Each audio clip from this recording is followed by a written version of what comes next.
Well, these might look the same, but they are the two variants of the iPhone 16e. You can tell because the Apple logo on the side shows you which ones are white and which ones are black. So it's really very hard to tell from the box, but we have the iPhone 16e right here.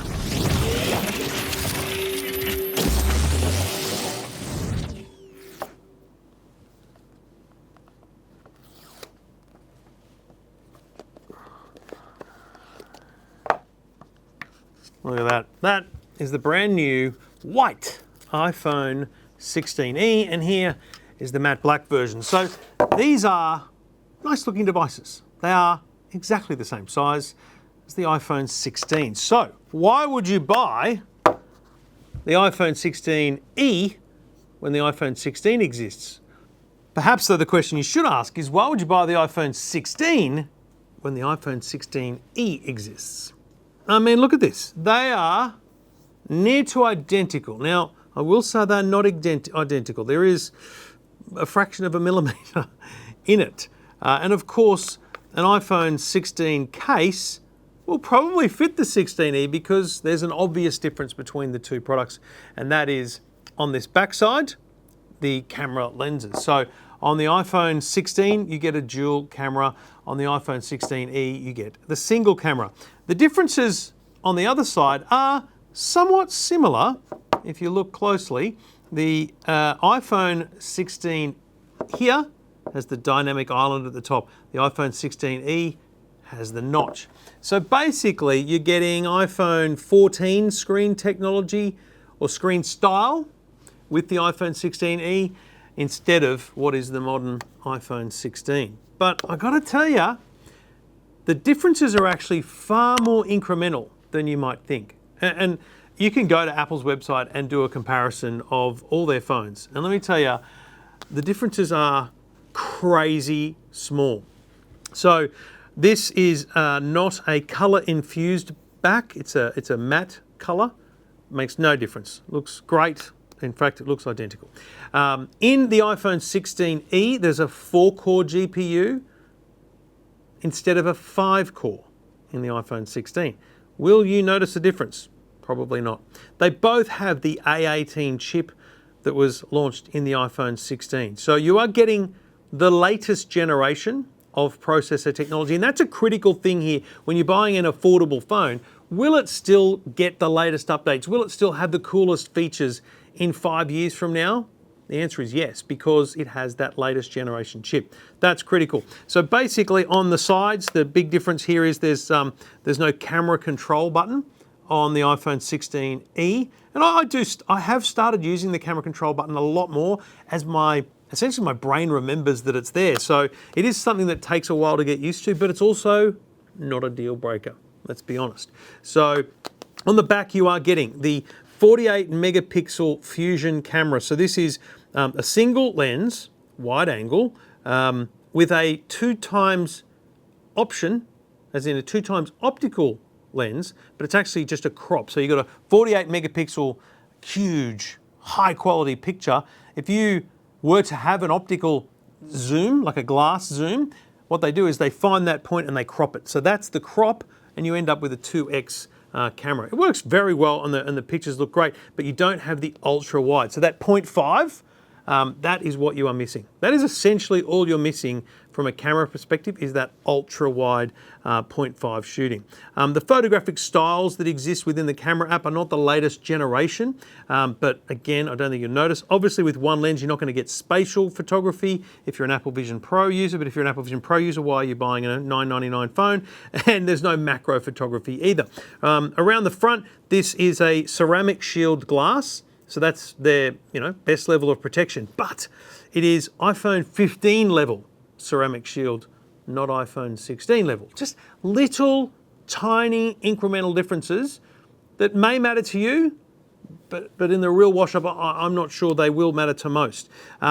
It has a completely redesigned internals, they say, which allows them to get, wait for it, 26 hours playback time, video playback. That's a metric, a measure of battery life. Essentially, it is 4 times more hours battery life than the iPhone 16.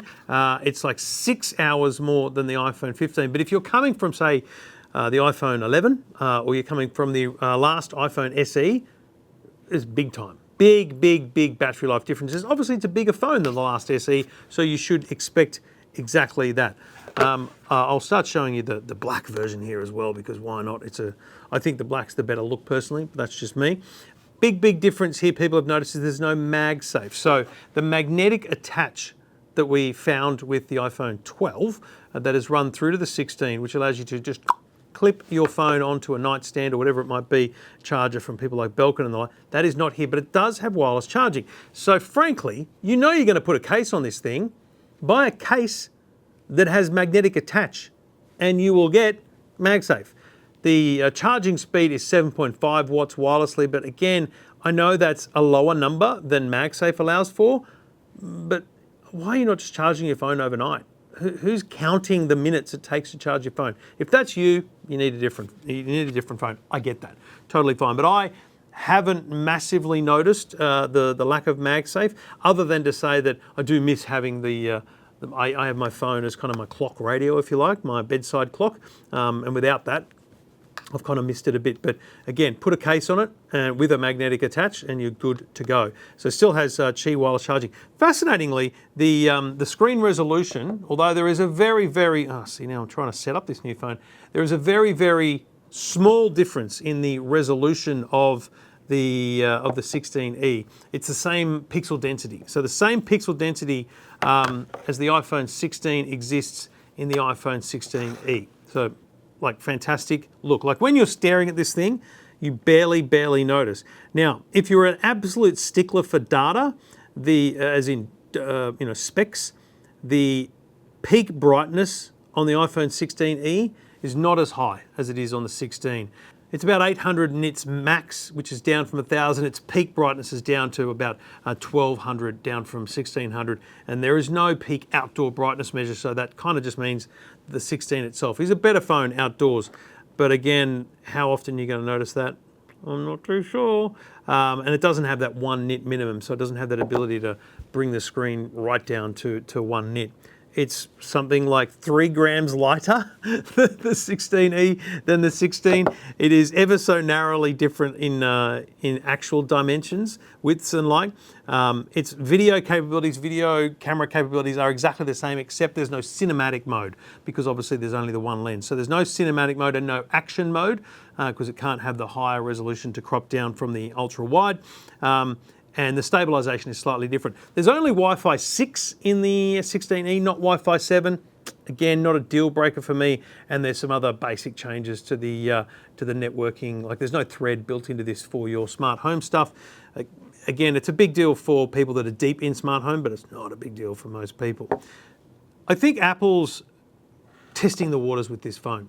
They're playing with this. They put their new cellular chip in here, the C1, and they've done that so that they can really measure how much battery performance they can get out of this phone that will improve in, say, the 17 when they bring that chip to that device. I took a bunch of photos on this phone, and just so you know the way I did it, if I show you some of the photos here, if I remember to, I put them side by side like this so I could try and keep the lenses as close together as I could, or I would shoot like this and I would be snapping away. I look like a complete goose taking photos of supercars at the races like this, but it is what it is. You got to do what you do.